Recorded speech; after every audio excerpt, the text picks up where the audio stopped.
Sasthamkotta Devaswom board കോളേജിൽ വിത്തം സെമിനാറും endowment വിതരണവും നടത്തി. കേരളത്തിന്റെ സാമ്പത്തിക സ്ഥിതി, നിലവിലെ സ്ഥിതി, പ്രശ്നങ്ങൾ, വെല്ലുവിളികൾ എന്ന വിഷയത്തിലായിരുന്നു സെമിനാർ.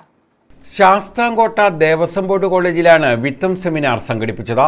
കേരളത്തിന്റെ സാമ്പത്തിക സ്ഥിതി, നിലവിലെ സ്ഥിതി, പ്രശ്നങ്ങൾ, വെല്ലുവിളികൾ എന്ന വിഷയത്തിലാണ് സെമിനാർ സംഘടിപ്പിച്ചത്. 5ാം കേരള സംസ്ഥാന ധനകാര്യ commission chairman doctor BA Prakash മുഖ്യപ്രഭാഷണം നടത്തി. സംസ്ഥാനത്തിന്റെ ധനനയത്തിൽ അടിയന്തര ഘടനാപരമായ മാറ്റങ്ങൾ വരുത്തേണ്ടതിന്റെ ആവശ്യകത അദ്ദേഹം ചൂണ്ടിക്കാട്ടി. ഒരു എക്സാമ്പിൾ പറഞ്ഞാൽ, ഇപ്പോൾ നമ്മുടെ സ്റ്റേറ്റ് ഗവൺമെന്റിന്റെ ഒരു ബജറ്റ് ഉണ്ട്, സെൻട്രൽ ഗവൺമെന്റ് ബജറ്റ്. ഓരോ ബജറ്റും അവതരിപ്പിക്കപ്പെടുന്നത് ഏറ്റവും കൂടുതൽ ബെനിഫിറ്റ് പബ്ലിക് അറ്റ് ലാർജ് കിട്ടുക, അല്ലെങ്കിൽ ഗവൺമെന്റിന്റെ വിഷൻ എന്ന് പറയുന്നത് അൾട്ടിമേറ്റ്ലി ഏറ്റവും കൂടുതൽ പബ്ലിക് സെന്റേർഡായി ഇതിനെ കൊണ്ടുപോകുക എന്നുള്ളതിനെ. അപ്പൊ ആ കൺസെപ്റ്റിൽ അവർ അവതരിപ്പിക്കുന്നത് അതിന്റെ എല്ലാ വർഷവും ചേർത്തിട്ടായിരിക്കും അവതരിപ്പിക്കുന്നത്.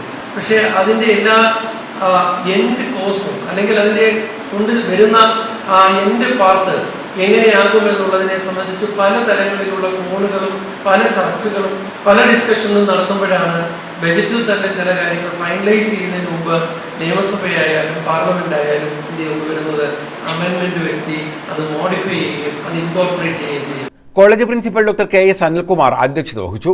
സാമ്പത്തിക ശാസ്ത്ര വിഭാഗം മേധാവി ഡോക്ടർ ലക്ഷ്മിദേവി CS സ്വാഗതം പറഞ്ഞു.